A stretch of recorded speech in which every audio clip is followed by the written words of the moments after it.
आज के वक्त में लोग जितना पैसा खाने पर नहीं खर्च कर रहे हैं उससे ज़्यादा दवाइयों पर खर्च कर रहे हैं, या यूं कहें कि वे अपने खाने पर अच्छे से ध्यान नहीं दे रहे हैं, इसलिए उन्हें इसकी कीमत दवाइयों से चुकानी पड़ रही है। जैसा कि आप पुराने ज़माने में किसी से सुना होगा कि बीमारियों से खुद का बचाव करना बीमारियों का इलाज करने से ज़्यादा अच्छा होता है। तो आज इन सब टॉपिक को इस वीडियो में हम डिस्कस करेंगे, जिससे हम अपनी डाइट में थोड़ा सा सुधार करके आप बड़ी बड़ी बीमारियों से बच सकते हैं।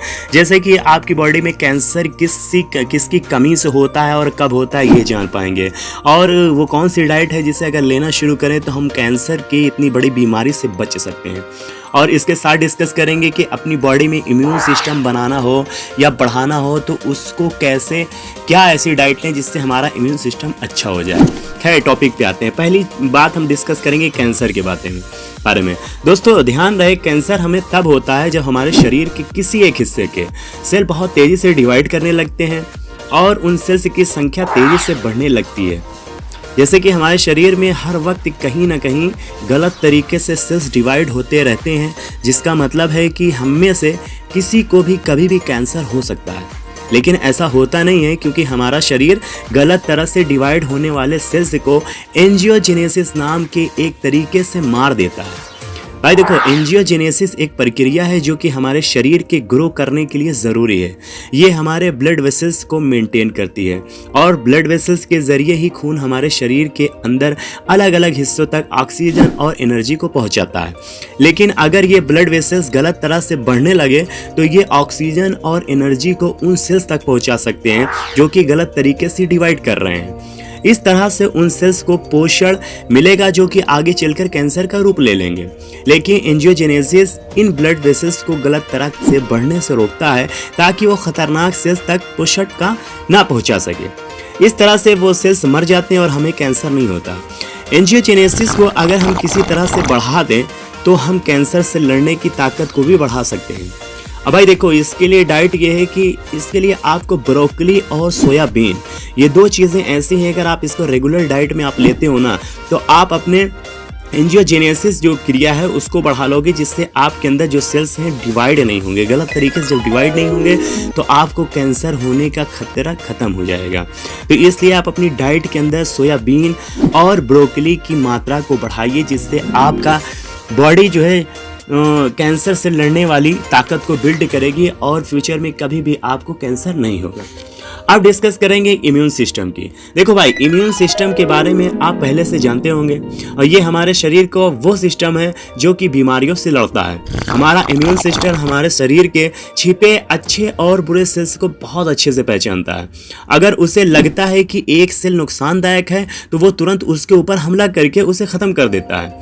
हमारे शरीर में कुछ कैंसर सेल्स पाए जाते हैं जिससे हमें कैंसर हो सकता है, लेकिन हमारा इम्यून सिस्टम इससे ख़त्म कर देता है और हमें बचा लेता है। तो इस तरह से हम भले ही कैंसर का दोष शराब और सिगरेट को देते रहें, लेकिन अगर आपका इम्यून सिस्टम मजबूत है तो आपको कैंसर नहीं होगा। इसी वजह से कुछ लोगों को सारी उम्र नशा करते हुए देखा होगा आप लोगों ने। वो नशा भी करते रहे लेकिन कभी उनको कैंसर नहीं हुआ। यानी कि क्यों? क्योंकि इम्यून सिस्टम उनका ज़बरदस्त था। इसलिए इम्यून सिस्टम को बेहतर बनाने के लिए आप सफ़ेद मशरूम को खाना शुरू कर दीजिए। एक रिसर्च हुई है ऑस्ट्रेलिया यूनिवर्सिटी में, ये देखा गया है कि एक हफ्ते तक हर रोज़ सिर्फ 100 ग्राम मशरूम खाने से लोगों के लार में 55% एंटीबॉडी बढ़ गई, जो कि दिखाता है कि इससे हमारा इम्यून सिस्टम काफ़ी हद तक मजबूत हो गया। इसके अलावा आप अपने सलाद में ऑलिव ऑयल को डाल लीजिए। अपने ऑलिव ऑयल को जब सलाद में यूज़ करेंगे तो उससे क्या होगा कि आपका इम्यून सिस्टम बहुत तेज़ी से बढ़ने लगेगा, क्योंकि ऑलिव ऑयल के अंदर ओलिक एसिड होती है जिससे हमारा इम्यून सिस्टम मजबूत बनता है। एक रिसर्च में मोटापे से परेशान कुछ लोगों को 2 ग्रुप में बांटा गया, और उसमें एक ग्रुप को फैट की जगह ऑलिव ऑयल खाने के लिए कहा गया और दूसरे को सोयाबीन ऑयल का कॉर्न ऑयल दिया गया। तो 3 महीने के बाद पहले ग्रुप का इम्यून सिस्टम जो था 53% से सुधर गया, जबकि दूसरे ग्रुप के इम्यून सिस्टम में कुछ खास फर्क नहीं पड़ा। इसलिए आप अपने रोज़ की जो कुकिंग ऑयल इस्तेमाल होता है ना, उसको बटर से चेंज कर दीजिए। आप उसको ऑलिव ऑयल का इस्तेमाल करना शुरू करेंगे। तो इम्यून सिस्टम को बढ़ाने के लिए आपको मशरूम और ऑलिव ऑयल का इस्तेमाल करना होगा, जिससे आपकी बॉडी एकदम बेहतरीन से मजबूत हो जाएगी, जो तरह तरह की बीमारियों से लड़ने लगेगी। कुल मिलाकर के अगर समराइज़ करूँ इस वीडियो को तो ये कहूँगा कि सोयाबीन और ब्रोकली खाकर आप एंजियोजेनेसिस प्रोसेस को बढ़ा सकते हैं और ख़ुद को कैंसर से बचा सकते हैं, और अपने इम्यून सिस्टम को बेहतर बनाकर आप खुद को हर तरह की बीमारी से बचा सकते हैं।